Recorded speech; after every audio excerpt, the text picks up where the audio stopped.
August 22 വ്യാഴാഴ്ച. ലൂക്ക 1:26 മുതൽ 38 വരെ വാക്യങ്ങൾ.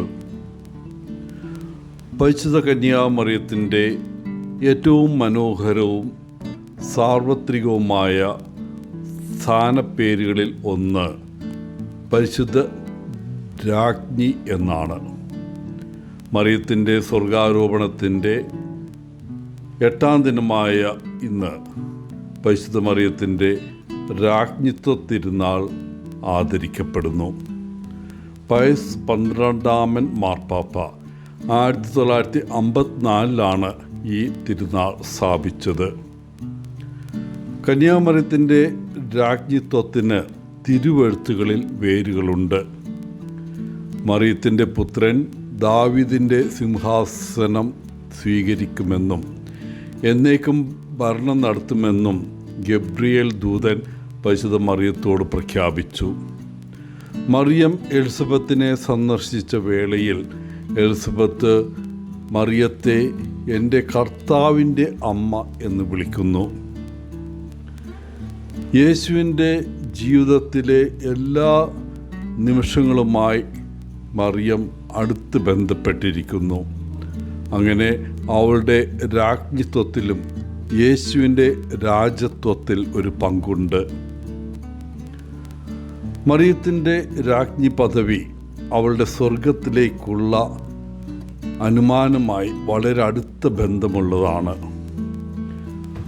ദേവമാതാവായ മറിയം അവളുടെ ഭൗമിക ജീവിതത്തിൻ്റെ അവസാനത്തിൽ സ്വർഗത്തിലേക്ക് സ്വീകരിക്കപ്പെട്ടു.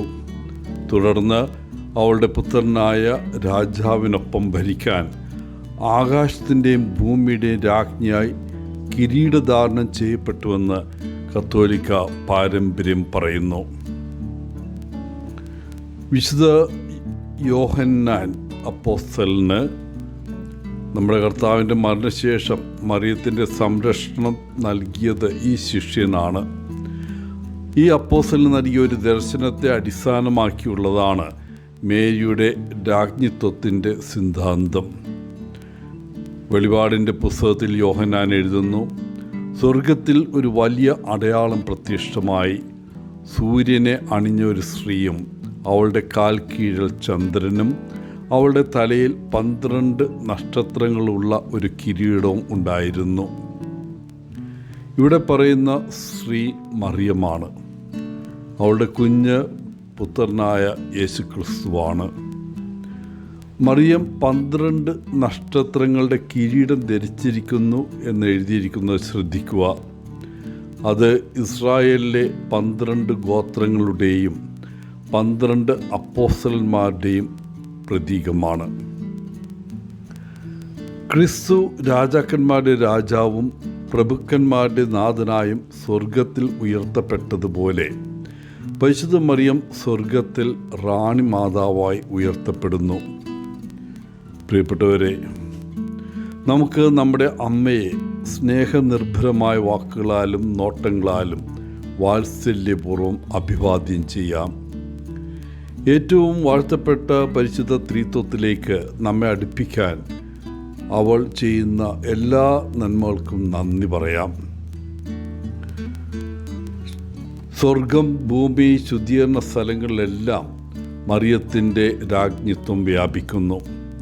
മക്കളുടെ നന്മയ്ക്ക് ആവശ്യമായത് ചെയ്യാൻ ഒരിക്കലും മടിക്കാത്ത അവൾ നമുക്കെല്ലാവർക്കും ഒരു യഥാർത്ഥ അമ്മയാണ്. വിശുദ്ധ ബെർണാഡ് പറയുന്നത് പോലെ നമ്മുടെ എല്ലാ ആവശ്യങ്ങളിലും നമുക്ക് മറിയത്തെ ആശ്രയിക്കാം. ബെർണാഡ് പറയുന്നു, പ്രലോഭനമാകുന്ന കൊടുങ്കാറ്റുകളോ നിങ്ങൾ കഷ്ടതയുടെ പാറകളിൽ വീഴുകയോ ചെയ്താൽ ആ നക്ഷത്രത്തിലേക്ക് നോക്കുക, മറിയത്തെ വിളിക്കുക. അഹങ്കാരത്തിൻ്റെയോ അഭിലാഷത്തിൻ്റെയോ അസൂയയുടെയോ തിരമാലകളാൽ നിങ്ങൾ ആടിയുലകുകയാണെങ്കിൽ ആ നക്ഷത്രത്തിലേക്ക് നോക്കുക, മറിയത്തെ വിളിക്കുക. കോപമോ അത്യാഗ്രഹമോ ജഡമോഹമോ നിങ്ങളുടെ ആത്മാവെന്ന കപ്പലിന് നേരെ വന്നാൽ നിങ്ങളുടെ കണ്ണുകൾ മറിയത്തിലേക്ക് തിരിക്കുക. അപകടങ്ങളിൽ, വേദനയിൽ, സംശയത്തിൽ മറിയത്തെക്കുറിച്ച് ചിന്തിക്കുക, മറിയത്തെ വിളിക്കുക. അവളുടെ നാമം നിൻ്റെ അധരങ്ങളിൽ എന്നും ഉണ്ടായിരിക്കട്ടെ, നിൻ്റെ ഹൃദയത്തിൽ എന്നും ഉണ്ടാകട്ടെ. അവളുടെ പ്രാർത്ഥനയുടെ സഹായം തേടുന്നതാണ് നല്ലത്. അവളുടെ ജീവിതത്തിൻ്റെ മാതൃക നമുക്ക് അനുകരിക്കാം. ആകാശത്തിൻ്റെയും ഭൂമിയുടെയും രാജ്ഞിയായ പരിശുദ്ധ മാതാവേ, നീ ഞങ്ങളുടെ ജീവിതത്തിൻ്റെ രാജ്ഞിയാണ്. ഓ പരിശുദ്ധ മാതാവേ, ക്രിസ്തുവിൻ്റെ വാഗ്ദാനങ്ങൾക്ക് ഞങ്ങൾ യോഗ്യരാകാൻ ഞങ്ങൾക്ക് വേണ്ടി അപേക്ഷിക്കണമേ. എല്ലാവർക്കും ഇന്നത്തെ തിരുനാളിൻ്റെ മംഗളങ്ങൾ നേർന്നുകൊണ്ട് ഒത്തിരി സ്നേഹത്തോടെ പോളച്ചൻ CSSR ഫ്രം കേരള.